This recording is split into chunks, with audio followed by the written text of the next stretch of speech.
So very, very, very good work. Thank you. I was going to ask you, did you write that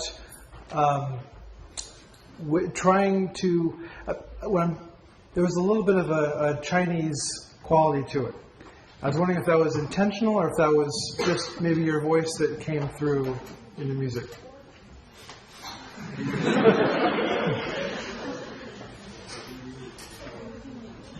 就是这个像是一个那个 trailer， 它这个其实就是像是一个那个预告片那种感觉。然后其实有一些去模仿您的那个作品有那种元素，然后那个像中间有一段是那个熊猫出现那个片段，可能会有一些中国的元素。因为我本身在咱们浙大的以前的民乐团有待过，所以我就，但我是演大提琴，所以但是我在民乐团待，所以我就听过一些作品，然后我可能有一些那个。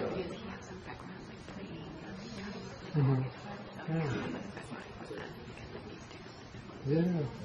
No, this is a very good job. Yeah. 然后我还有一个问题，就是说，您平时在除了那个听这些音乐之外，您去还听一些其他什么样的风格去来获取一些灵感？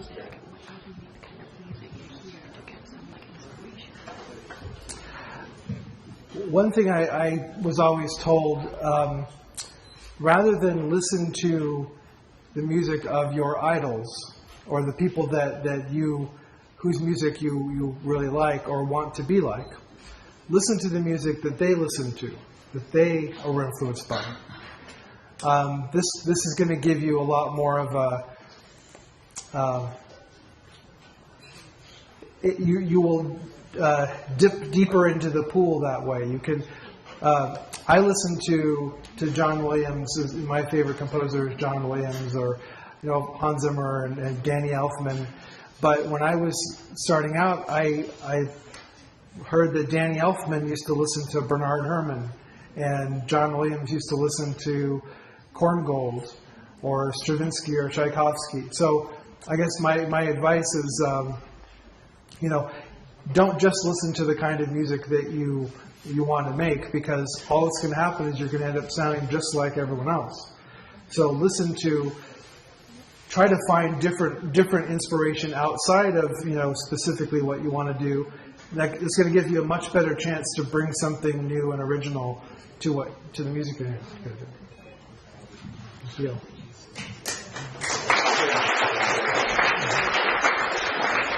So next, you. Thank you for a wonderful presentation. And I think your music for Tianyu is so Chinese that I was amazed to learn that this music was actually composed by an American. I really like your analogy between Chinese music and Chinese music instruments and Western music instruments, and also you really know the elements of Chinese music. After all, you grew up listening to Western Chinese music, so for Chinese people, it's very difficult. Sometimes it's very difficult to learn English because of the interference from Chinese. Given that you composed a lot of Western music, Western culture, Western elements, will this interfere your Chinese composition, and especially for this music? If so, how do you reconcile the conflict? You asked the question one more time. It wasn't. Just want to hear the question one more time. Okay. That is, I like your analogy between language and music. Yeah. That is, you don't speak Chinese linguistically, but you speak Chinese musically. Yeah, is that right? Correct. And then,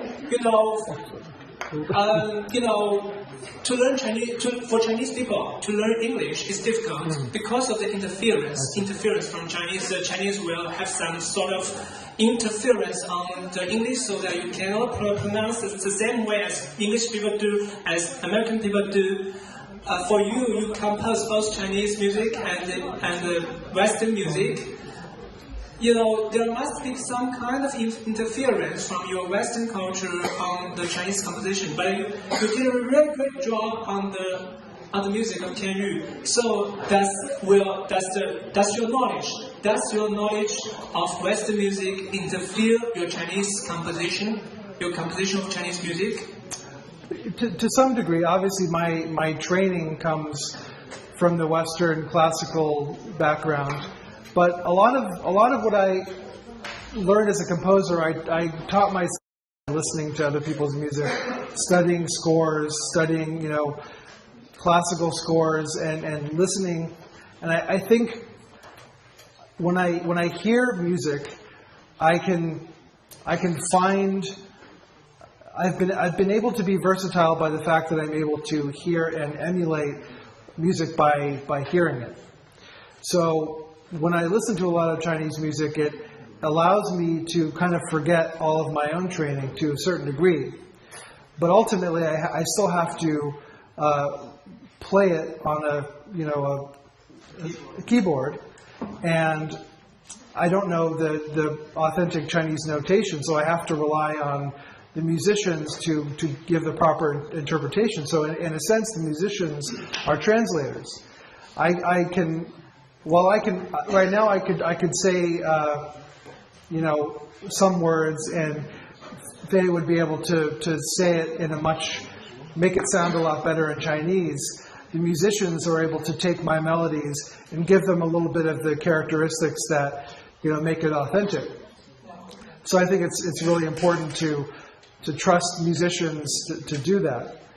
But as for, I think everyone, the voice you have as a musician, as an artist, as a person, it's going to come from your experiences growing up, the music you listened to, the art you saw. All of your experiences in your life shape who you are as a creative person. So no matter what I do, it's still going to have a certain imprint of my, culture. But that being said, I find it, the Chinese music to be absolutely fascinating, and I try my best to be true to it to the best of my ability. And the only way I can do that is by listening and trying to find patterns in my head that make sense, that sound authentic. But ultimately, that's all I have to go on is my ears. I don't have, the books or scales. And I think that might be a good lesson for everyone, is no matter what you learn in school, there's so much you can learn in school. You can learn how things are supposed to work and the best way to do things. But ultimately, finding your own way in the world, finding your own identity as a person is something no one can teach you. I agree with you. Thank you for your wonderful work. Thank you. Sorry, he was quicker. Oh. All right, him next. Go ahead. Sorry. Hello, Mr. Acree. I'm a player in Revelation, and I played it for about 2 months. The music in this game is very attractive, especially the music Revelation in the login interface.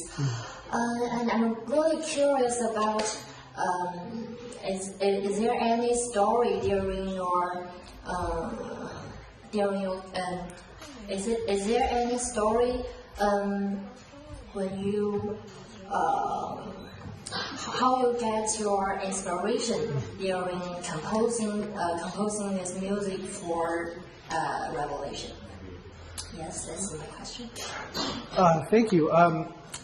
In the case of Revelation, the audio team had sent me some specific guidelines as to, they sent me the story, they sent me the kind of overall idea of what they wanted for a piece. They said they wanted an introduction that would kind of like a peaceful introduction, and then a contrasting, more dynamic section after that, a thematic. They wanted something identifiable. So that's. I took that and I thought, as I wrote it, I wanted to create something that would have a strong impact on the players, because this is the first piece of music you're going to hear as you play the game, the login music. So as the piece starts, it's kind of peaceful. I want to set the scene, kind of the ancient, the culture, the elements, and want to kind of, give kind of a relaxing historical feeling to it. But then once the drums kick in, I want it to, add a lot of excitement and be really driving and a lot of energy. So as for inspiration as to how that came about, it's difficult to talk about where the music comes from, because the best music, the best art, the best anything comes from a place that you can't define it. You never know when it's going to come or why it's going to come. All you can do is just try to be ready and there with your pencil and paper or your keyboard and ready to put it down. So in the case of Revelation, it's one of those things that it happened, and I couldn't even tell you now how it did. It's like it just came from another place, and when it was done, even now looking back, I was able to conduct it at the event at the Water Cube in Beijing. And as I'm conducting it, I'm thinking, this has been such an incredible journey, that to be sharing this music that I still don't really know where it came from.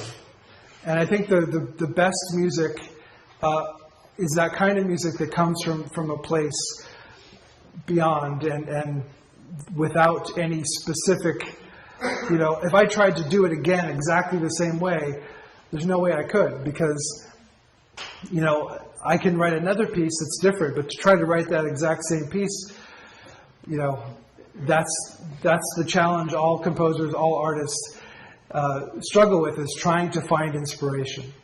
But I will say that listening to a lot of Chinese music, one of my favorite composers is Tan Dun, and listening to Crouching Tiger, Hidden Dragon, Hero, I don't know what the Chinese names are, but so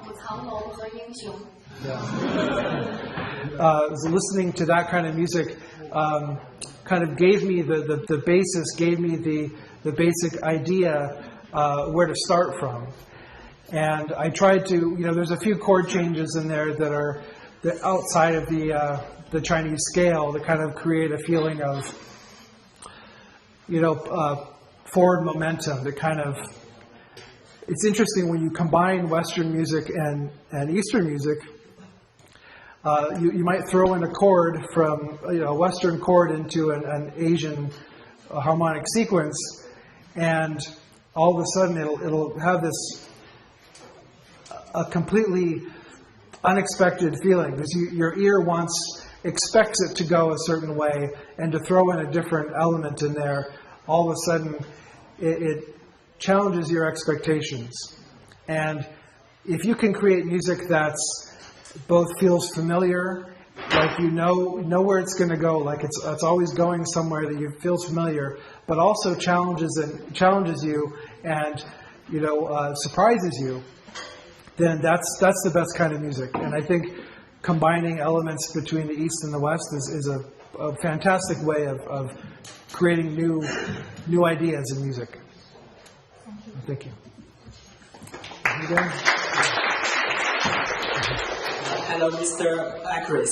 My question is just a little similar with that girl. So I think I agree with that. It's very hard to describe how the music is come. And I think the most greatest music is just like a stream flew from your heart. Yeah. So I just want to share you with some of my experience. My experience during my I listening to music, because the music really gave me wide joy, and I have really wonderful experience when I listen to some music. When I remember, I have unforgettable experience that I climbed a mountain. When I climbed a mountain about 1,000 meters in the night, So I make a fire in the night, and then a friend of mine he play a music called Lonely Park.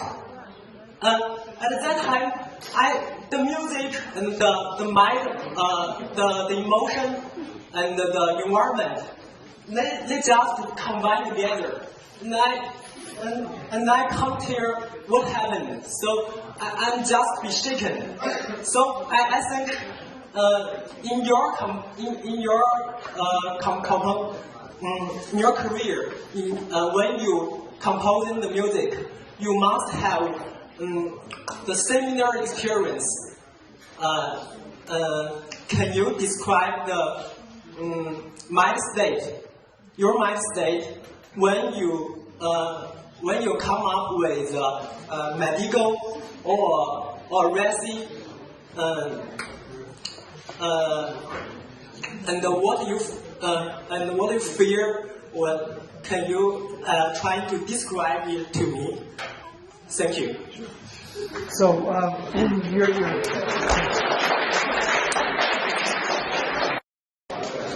just so I understand the question, you're asking what my mindset is when I do what specifically? Yeah, when you compose. When I compose. Yeah. The fear element is important there. Because you mentioned fear, because I think the most important thing as a composer, as an artist, or as a person in general is never to let fear get in the way of what you're trying to do. And to understand that everyone's afraid at some point. And when I learned that, my favorite composer, John Williams, he sometimes struggles with, trying to come up with the best possible music. And people that seem to me like they must be perfect. They always write great music and they never fail at it. It seems that way from the outside. But if you really understand, the day-to-day of it, I think we all struggle, with fear and with trying to. I'm afraid my throat's getting dry. That's what I'm afraid of.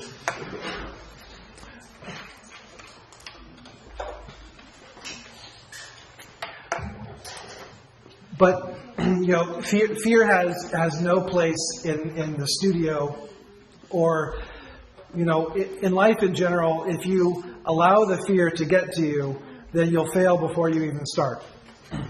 So I always try, I set out to do music for a World of Warcraft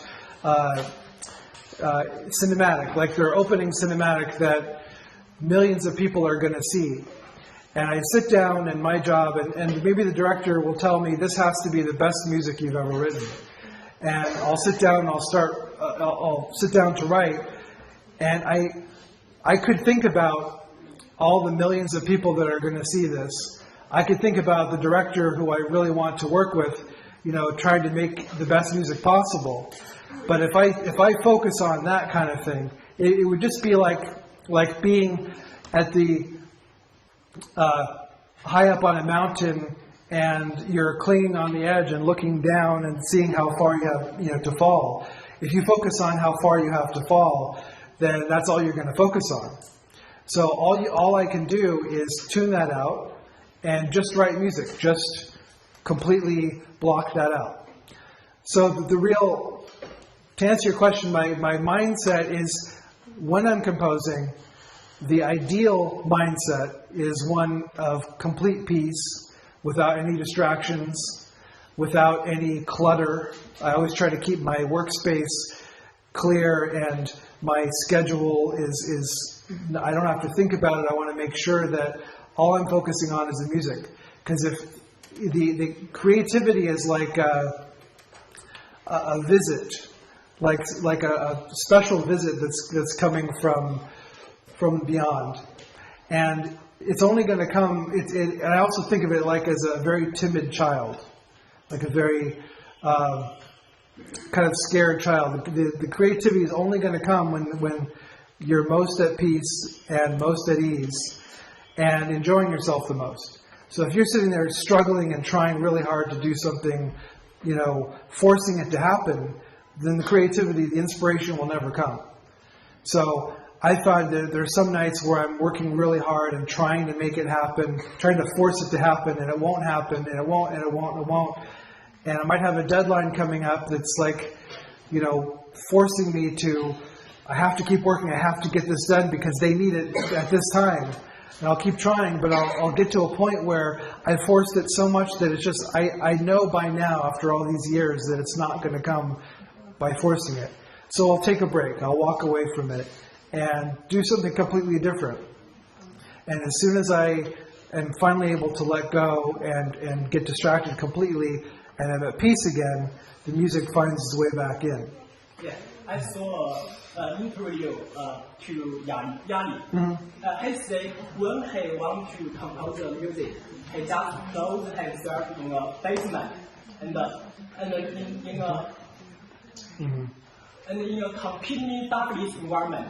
Then he just write, and think.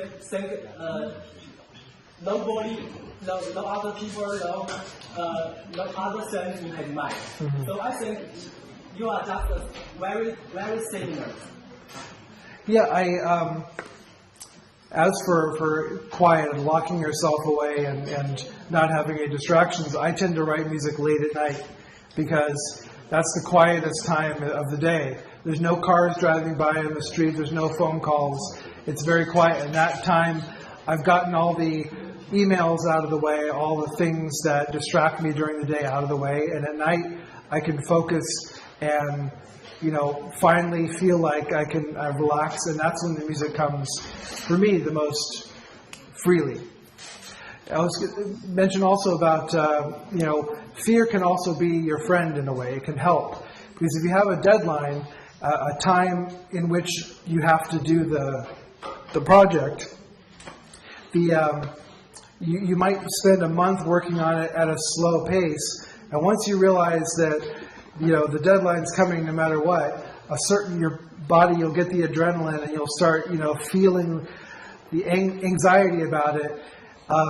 You just start doing it, and all of a sudden the fear of not finishing it on time allows you to forget the distractions.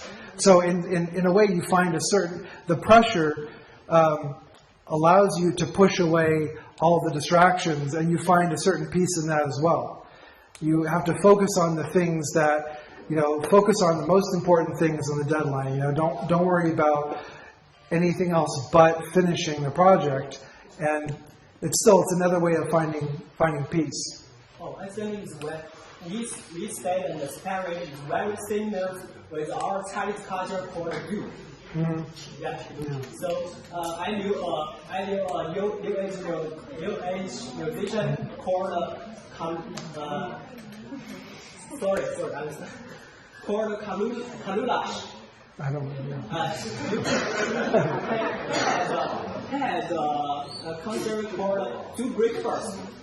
I think the music that might say is impossible.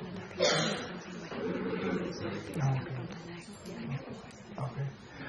We should move on to another question. You were first.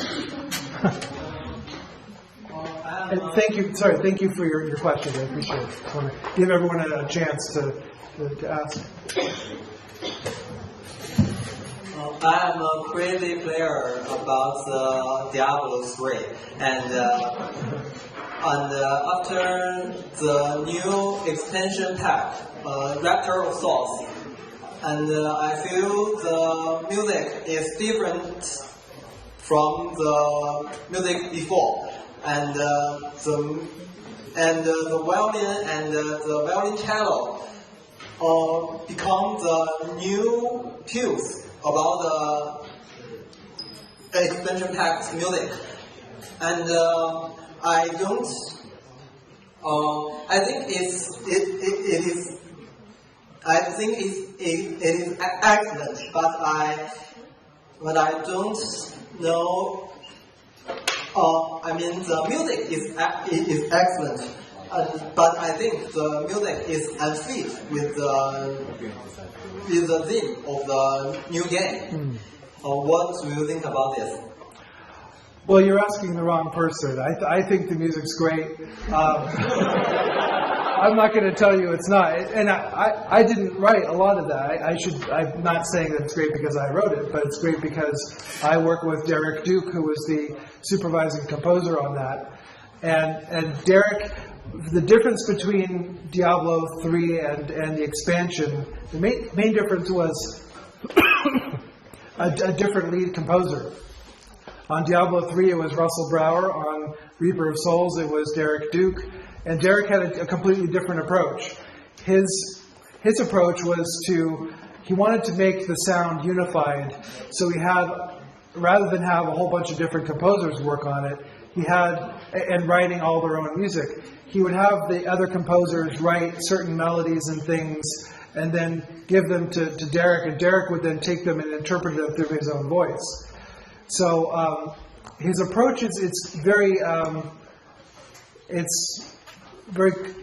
minimalist, and there's some very interesting things happening. I think his music is very forward thinking. It's very it's very new and fresh sounding to me. Whether or not that fits with the game itself, that's up to the players. But I do. I celebrate the fact that he was able to try something new and do something different that not everyone else was doing, and I think that's really important. It doesn't always work. Not everyone's going to be happy all the time, but I do think it's important in game music, in games and films, and in all aspects of life to try new things. And you'll fail, and sometimes you'll stumble upon the next new thing that everyone else is going to try to copy. So I think that I think he did something really original there, and I hope more people do that. So, thank you. Okay.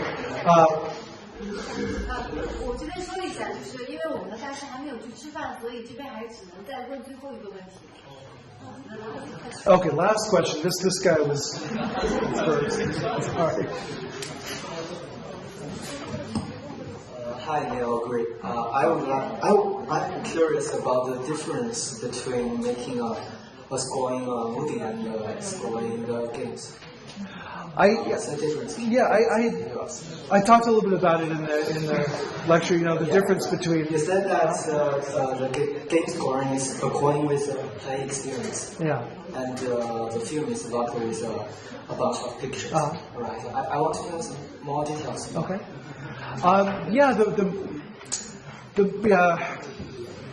The other than the obvious differences between scoring films and games, the time frame can be different.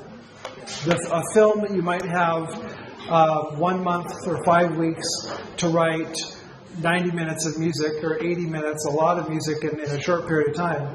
Whereas a game, you can write 20 minutes of music and take a year to write it.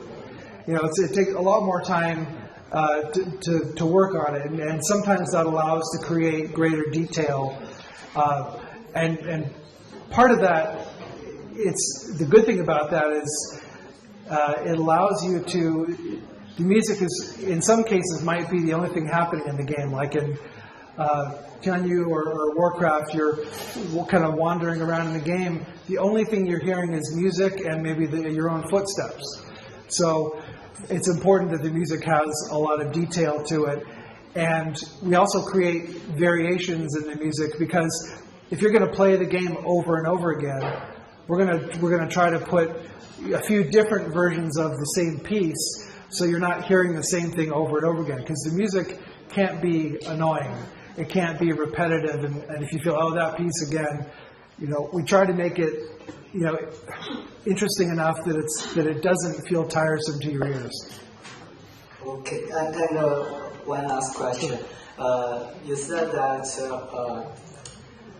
as a composer, you have to grasp the main idea of the story. Right? Have you finished your work on StarCraft 2, Legacy of the Void? I have. Can you give us some details about? Well, so everyone get your pens out. I'm going to tell you the story of. No, I can't do it. No. No. So on StarCraft II: Legacy of the Void, I scored the cinematics. I scored the cinematics, which are the movies that happen in the game, and I can't tell you anything other than that. But it was a really incredible experience, and getting to. This is the end of a chapter. This has been publicly announced that the linear storyline of StarCraft II is ending, and so getting to spend one last time with these characters that I've been working with for several years now it's really, you get to know the characters and you get to know their. I have to provide the emotion for these characters on screen, so you have to identify with the people on screen and the characters. So getting to spend this one last time with them was really special for me, and I hope you like the game.